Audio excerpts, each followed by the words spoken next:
नमस्कार, मैं हूं शिरीष मिश्रा। छत्तीसगढ़ की बात में आप सभी का स्वागत है। मुख्यमंत्री भूपेश बघेल 1 मार्च को अपनी सरकार का तीसरा बजट विधानसभा में पेश करेंगे। बजट से हर वर्ग को कुछ न कुछ मिलने की उम्मीद है, लेकिन कोरोना महामारी के कारण चुनौतियां भी कम नहीं है। हालांकि राज्य सरकार की पूरी कोशिश है कि सभी सेक्टरों के लिए डेवलपमेंट के लिए बजट निकाला जाए। चर्चा है सरकार इस बार बच्चों की पढ़ाई के साथ साथ मानसिक और शारीरिक विकास के लिए अलग से चाइल्ड बजट ला सकती है। ऐसे में बड़ा सवाल है, कैसा रहेगा भूपेश सरकार का बजट? किन किन सेक्टर्स को मिल सकती है तवज्जो? प्रदेश की जनता की उम्मीदों पर कितना खरा उतरेगा ये बजट? तमाम सवालों पर चर्चा करेंगे। खास पैनल भी जुड़ेगा, लेकिन उससे पहले देखते हैं रिपोर्ट।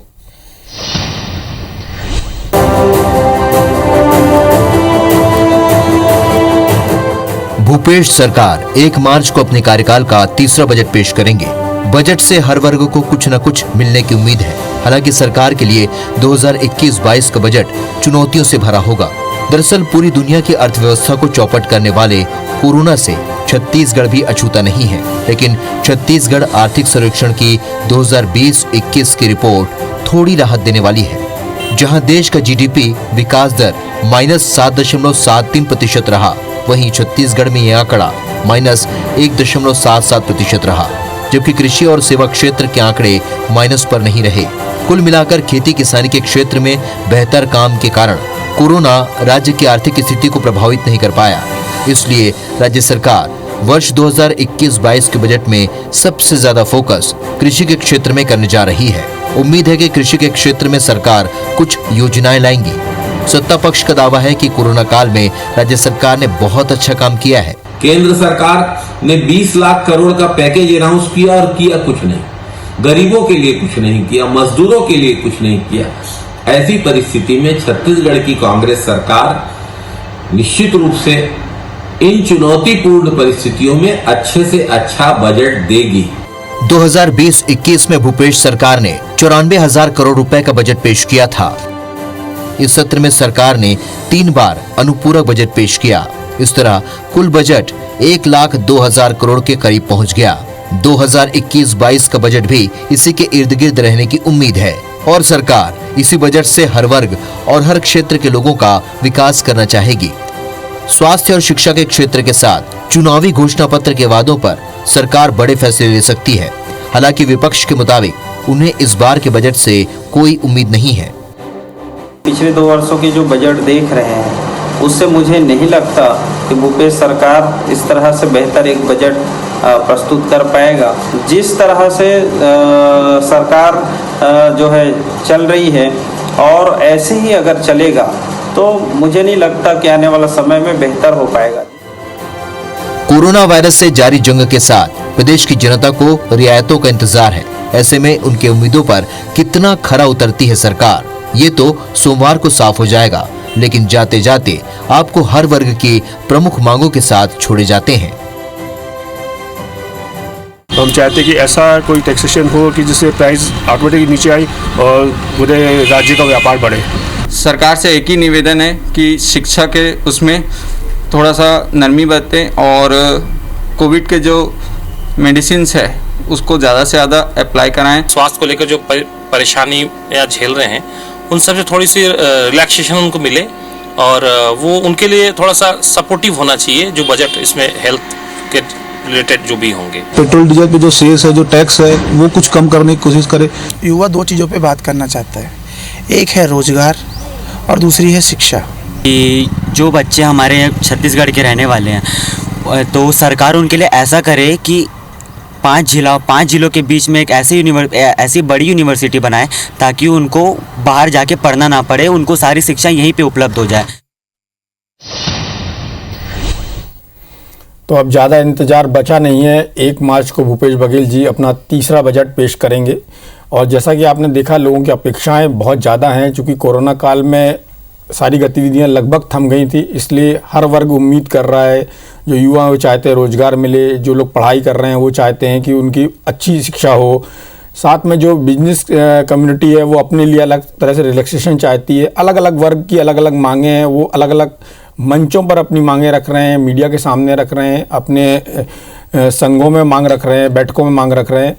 और लेकिन राज्य सरकार क्या करने जा रही है, राज्य सरकार का फोकस जो दिखाई देता है वो साफ तौर पर किसान और इसके अलावा ग्रामीण अर्थव्यवस्था के साथ साथ युवाओं को, महिलाओं को ज़्यादा से ज़्यादा अपने साथ शामिल करने, उनके विकास की ओर अग्रसर दिखाई देती है। भूपेश सरकार का बजट कैसा होगा, क्या चिंताएं हैं लोगों की, क्या लोगों की उम्मीदें हैं, उस पर हम बात करेंगे। इसमें हमारे साथ कांग्रेस के नेता सुरेंद्र शर्मा जी हैं, जो कृषक कल्याण बोर्ड के अध्यक्ष भी हैं। सुरेंद्र शर्मा जी, आपका बहुत बहुत स्वागत है। जी नमस्कार। स्टूडियो से हमारे साथ श्रीचंद सुंदरानी जी हैं, भारतीय जनता पार्टी के नेता हैं, पूर्व विधायक हैं और व्यापारी वर्ग के बड़े जो संगठन है उसका प्रतिनिधित्व कर चुके हैं कई बार। रविंद्र ब्रह्मे जी अर्थशास्त्री हैं, आर्थिक मामलों के बहुत अच्छे जानकार हैं और लंबे समय से छत्तीसगढ़ सरकार के बजट पर पैनी निगाह रखते रहे हैं और उनका उसमें जो उनकी जानकारी है वो बहुत गहरी है। आप सभी का स्वागत है।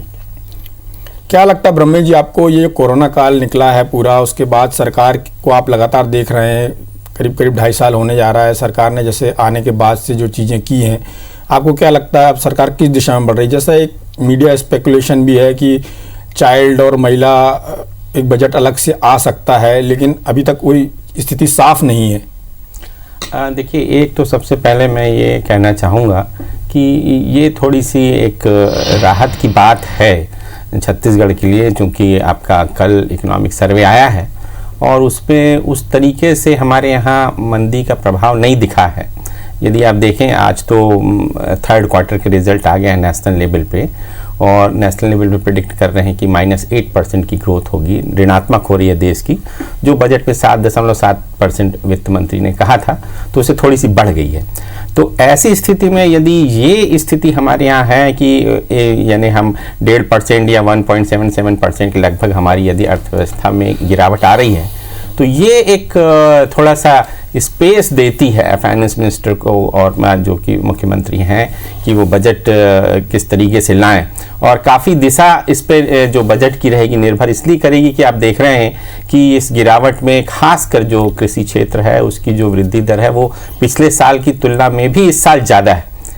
4.5% की लगभग ग्रोथ रेट आ रही है कृषि में। इसका मतलब ये है कि दूसरे सेक्टर में जहाँ पे कमी आ रही है और कृषि में यदि आय बढ़ रही है, इसका मतलब है कि जो लोग उस पे डिपेंडेंट हैं उनकी आय में तो धनात्मक वृद्धि हुई है, उनकी ग्रोथ हुई है, परंतु अन्य लोगों की जो खासकर जो इंडस्ट्री है, इंडस्ट्री में दूसरी चीज़ यदि उसमें देखेंगे तो एक बड़ी बात है कि इंडस्ट्री की वैसे तो ग्रोथ रेट नेगेटिव है छत्तीसगढ़ की, पर यदि आप देखें खासकर निर्माण जो उद्योग है, निर्माण उद्योग में जो है पॉजिटिव ग्रोथ है और खासकर मैन्युफैक्चरिंग में भी पॉजिटिव, इंडस्ट्री का जो आप क्लासिफिकेशन देखेंगे तो ये थोड़ा सा मैं ये कहने की कोशिश कर रहा हूँ कि बजट में ये स्पेस दे रहा है कि फाइनेंस मिनिस्टर कैसे बजट लाएंगे।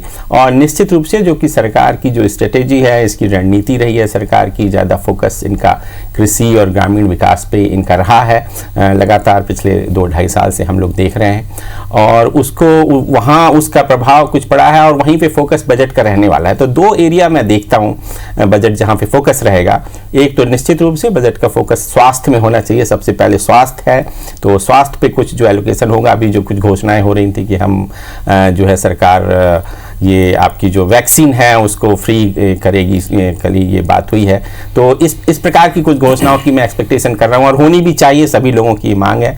और दूसरा कृषि और ग्रामीण विकास को लेकर जो सरकार का ज़्यादा फोकस रहा है, तो बजट मुझे जो है उम्मीद अन्य सभी सेक्टर इनकी जो फ्लैगशिप स्कीम है उसमें ज़रूर थोड़ा एलोकेशन आपको बढ़ता हुआ मिलेगा, जो भी बड़ी स्कीम सरकार की है, जो सरकार ने आके इस सरकार की स्कीमें हैं, परंतु ज़्यादा जो फोकस रहेगा वो आपका निश्चित रूप से हेल्थ को लेकर और जो है दूसरा कृषि और ग्रामीण विकास को लेकर ज़्यादा फोकस बजट में देखने को मिलेगा। डॉक्टर साहब, जैसे लोगों की अपेक्षाएं हैं, अलग अलग सेक्टर्स में रियायतें चाह रहे हैं लोग कि उनको, जैसे मेडिकल इक्विपमेंट्स की बात करें, वैक्सीन की बात करें, दवाइयों की बात करें, कोरोना से जुड़ी हुई जो चीज़ें हैं उसमें ज़्यादा रियायत चाह रहे हैं, और इसके अलावा आप देखें इंडस्ट्री भी अपनी तरह से मांग कर रही है कि उसमें क्लासिफिकेशन चाह रहे हैं। इसके अलावा वो चाह रहे हैं कि जो उनका बिजली के बिल का एक बड़ा मुद्दा पहले भी रहा है, कोरोना काल में सरकार ने एक उनका बिजली का बिल भी माफ़ किया था एक पर्टिकुलर पीरियड का, तो वो ऐसा चाह रहे हैं कि उसमें भी कुछ उनको रियायत मिले। तो इन सब चीज़ों को यदि सरकार शामिल करेगी, और तो अर्थव्यवस्था है छत्तीसगढ़ की, उसमें क्या कमी आएगी, ऋणात्मक या धनात्मक, किस दिशा में बढ़ेगी? और जैसा कि आपने बोला कि यहाँ पर निर्माण सेक्टर में ग्रोथ दिख रही है, लेकिन यहाँ पर अभी कुछ दिनों पहले यहाँ का जो बिल्डर्स का एसोसिएशन है जो नेशनली भी काम करता है, उन्होंने कहा कि महाराष्ट्र में अधिकतम रजिस्ट्री का शुल्क 30,000 रुपये है, जबकि छत्तीसगढ़ में वो 10% के आसपास है। यानी 10 लाख रुपए की कोई संपत्ति खरीदते हैं तो उसमें 1 लाख रुपए करीब रजिस्ट्रेशन का लग जाता है, पंजीयन शुल्क लग जाता है। उसमें रियायत चाह रहे ताकि ये उसमें बूम आए। वैसे भी रायपुर में ओवर कंस्ट्रक्शन हो चुका है, उतने खरीदार नहीं है, गवर्नमेंट की भी 4-4, 5-5 एजेंसियाँ लगी हुई हैं। हाँ जी, मैं ये कह रहा था कि जो बजट में है वो नॉमिनल 0.5% का ग्रोथ निर्माण सेक्टर दिखा रहा है, बहुत नॉमिनल है। वो तो जो इकोनॉमिक सर्वे आया है उसके जो फिगर हैं उनको मैं कोट कर रहा था। बाकी जो वास्तविक स्थिति आएगी, जब वास्तविक इसके रिजल्ट आएंगे तो पता चलेगा। परंतु जो बात आपने कही है कि बजट में ये है कि देखिए आपके पास संसाधन तो सीमित है और सभी क्षेत्र की मांग है, और इकोनॉमिक्स में यही होता है कि आप सीमित संसाधन को आपकी प्राथमिकता क्या है, यानी वो जो बजट का साइज है जो हम एक्सपेक्ट कर रहे हैं 1 लाख करोड़ के आसपास का जो बजट होगा, तो ये एक हमेशा आपके पास साधन सीमित हैं और इन्हीं साधन को अब आपको डिफरेंट सेक्टर में एलोकेट करना है, कहाँ पे आप कितना पैसा देते हैं। तो ये इस पर डिपेंड करेगा कि आपकी प्राथमिकता क्या है। कि जैसे आम आदमी है तो आम आदमी की जो आय होती है वैसी राज्य सरकार की आय है, तो सबसे पहले वो खाने पीने में अपना खर्च करता है, फिर स्वास्थ्य पे देगा, फिर शिक्षा पे देगा। तो ये जो एलोकेशन हम आम आदमी भी अपने घरों में करते हैं, उसी तरीके का हाल सरकार का भी है कि उसके पास जो आय है उसको कैसे वो प्राथमिकता के आधार पर खर्च करेगी। तो वो प्राथमिकताओं को मैं चर्चा कर रहा था कि प्राथमिकता निश्चित रूप से स्वास्थ्य की होनी चाहिए, क्योंकि कोरोना के समय हम निकले हैं और इसमें एलोकेशन किसी भी स्कीम के रूप में, या जैसे कहा कि फ्री वैक्सीनेशन की बात हो, इस पे मैं एलोकेशन बढ़ने की उम्मीद कर रहा हूं। और दूसरा, चूंकि सरकार की प्राथमिकता कृषि और ग्रामीण विकास रहा है, तो यहां पर भी कुछ जो है एलोकेशन ये करेंगे। तो ये पूरे मिला के बजट के आप सरकार की जो प्राथमिकता और इनकी जो स्ट्रेटेजी जो डेवलपमेंट की है, वो उसमें ये 2 प्राथमिक क्षेत्र है। बाकी जो सभी जो योजनाएं हैं उनमें जरूर कुछ एलोकेशन होगा, कुछ शिक्षा के क्षेत्र में, तो ये बात भी देखने को मिलेगी बजट में। ब्रह्म जी, हमारे साथ भारतीय जनता पार्टी के नेता भी हैं, चूँकि भारतीय जनता पार्टी विपक्ष की भूमिका में है, तो श्रीचंद सुंदरानी जी क्या सोचते हैं, सरकार का बजट कैसा रहने वाला है, प्रदेश का विकास कैसा रहने वाला है? जैसे कि आपके नेता जो पूर्व मुख्यमंत्री हैं डॉक्टर रमन सिंह, उन्होंने कहा कि प्रति व्यक्ति आय कम हुई है, और भारतीय जनता पार्टी के नेताओं का कहना था, बृजमोहन अग्रवाल जी जिस तरह से कह रहे थे कि सरकार ने अपना पूंजीगत व्यय कम किया है और राजस्व व्यय बढ़ाया है, जिसके कारण प्रदेश में जो डेवलपमेंट है वो दिखाई नहीं दे रहा है। देखिए, निश्चित रूप से आगामी जो 1 तारीख को बजट आ रहा है उसमें बहुत ज़्यादा राहत की उम्मीद या बहुत कोई चमत्कारिक कोई परिणाम इस बजट से आएंगे ऐसा लगता नहीं डॉक्टर श्री जी। जहाँ तक कृषि को बढ़ावा मिले हम भी चाहते हैं, दूसरी ओर व्यापारी हो या पंजीयन शुल्क की बात आपने कहा कि आज निश्चित रूप से आवास के क्षेत्र में इतने बड़ी संख्या में आवास बन के तैयार हैं, लेकिन 10% का पंजीयन शुल्क अगर कोई 20 लाख का मकान लेता है तो उसे 2 लाख रुपए तो पंजीयन शुल्क के रूप में देना पड़ जाता है, और 20 लाख में कोई मकान मिलता नहीं, 40-50 लाख 60 लाख से कम का कोई मकान नहीं। जहाँ मकान लेने पे ऋण कम होते जा रहे हैं केंद्र सरकार के द्वारा, तो लोग आकर्षित होने चाहिए, लेकिन आकर्षित इसलिए नहीं हो पाते कि पंजीयन शुल्क यहाँ ज़्यादा है, वो 5% से अधिक नहीं होना चाहिए। दूसरी बात, मैं बेरोजगारी के मुद्दे पे बहुत ज़्यादा सरकार को ध्यान देने की आवश्यकता है, और इन्होंने वादा भी किया था कि 2,500 रुपये प्रति माह हम नौजवानों को 10 लाख नौजवानों को बेरोजगारी भत्ता देंगे। ये तीसरा बजट प्रस्तुत करने वाले हैं। कम से कम इस बजट में बेरोजगार नौजवानों को 2,500 रुपये बेरोजगारी भत्ता इनको देना चाहिए। दूसरा, हम एक लंबे समय से व्यापारियों की एक मांग रही है कि व्यापारी सरकार के अवैतनिक कर्मचारी के रूप में राजस्व इकट्ठा करते हैं, और वो अचानक अगर किसी की मृत्यु हो जाती है तो उसके लिए रोजगार का कोई साधन बचता नहीं, तो सरकार कम से कम वर्तमान परिस्थितियों में 10 लाख रुपए का बीमा सरकार के रेवेन्यू से, क्योंकि वो लगातार सरकार के खजाने में पैसा जमा करता है, और कहीं ना कहीं जितना भी राजस्व आता है व्यापारी समाज से आता है, उनके लिए कुछ न कुछ करने की आवश्यकता है। दूसरा, शराब शराबबंदी, शराब का क्योंकि बड़ा राजस्व सरकार को मिलता है और सरकार शराबबंदी के वादे से पीछे हट रही। इस बजट में मुझे लगता है कि इनको घोषणा करनी चाहिए, क्योंकि तीसरा बजट है, आगामी 2 बजट और इनको पेश करने का अवसर मिलेगा। लेकिन जैसे जैसे चुनाव नज़दीक आते जाएंगे तो इसको अभी से करना चाहिए। सरकारी नौकरियों की बात, पुलिस की भर्ती की बात, शिक्षा कर्मियों की भर्ती की बात या अन्य विभागों में भर्ती की बात इन्होंने की थी चुनावी घोषणा पत्र में, उसके लिए बजट में प्रावधान रखा जाना चाहिए और भर्तियां शुरू की जानी चाहिए। अब हम कोरोना से उभर चुके हैं, जैसे सर्वेक्षण रिपोर्ट भी आई है, जीडीपी यहाँ की अच्छी है, आर्थिक ज़्यादा नुकसान की स्थिति में हम नहीं है जैसा कि सर्वेक्षण रिपोर्ट कहती है। हालांकि मेरा अपना अनुमान है कि ये सरकार जो घाटे की 3% का फाउंडेशन है उसको आगे लांघ कर ये 7-8% घाटे का बजट प्रस्तुत करेंगे। ब्याज की अदायगी 30,000 करोड़ रुपए तक का ये कर्ज ले चुके हैं और अभी मैंने पिछले दिनों 3-4 दिन पहले ही अखबार में पढ़ा कि रोजमर्रा के खर्च चलाने के लिए 1,000 करोड़ रुपए और कर्ज ले। मतलब जिस सरकार के पास रोज के खर्च करने के लिए पैसे का नहीं है तो आगामी बजट में हम क्या इनसे उम्मीद रखते हैं? चलिए श्रीचंद जी, डीजल पेट्रोल पर सेस भी लगता है, जीएसटी भी लगता है, वेट लगता है, तो कहीं ना कहीं वेट और सेस में कुछ राहत, जैसे पिछले समय में भी जब बजट में पेट्रोल डीजल के दाम देश में बढ़ रहे थे तो डॉक्टर रमन सिंह जी की सरकार ने राज्य का वेट और सेस में कटौती की थी।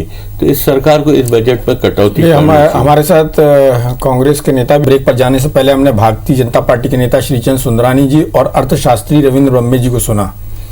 हमारे साथ कांग्रेस के नेता और कृषक कल्याण बोर्ड के अध्यक्ष सुरेंद्र शर्मा जी भी हैं, ग्रामीण परिवेश से आते हैं और छत्तीसगढ़ के आम जन की उनको बहुत अच्छी समझ है। शर्मा जी, आपको क्या लगता है कांग्रेस पार्टी के नेता के रूप में, एक आम व्यक्ति के रूप में सरकार कैसा बजट देने जा रही है? क्या एक्सपेक्टेशन है आपका कांग्रेसमैन के रूप में?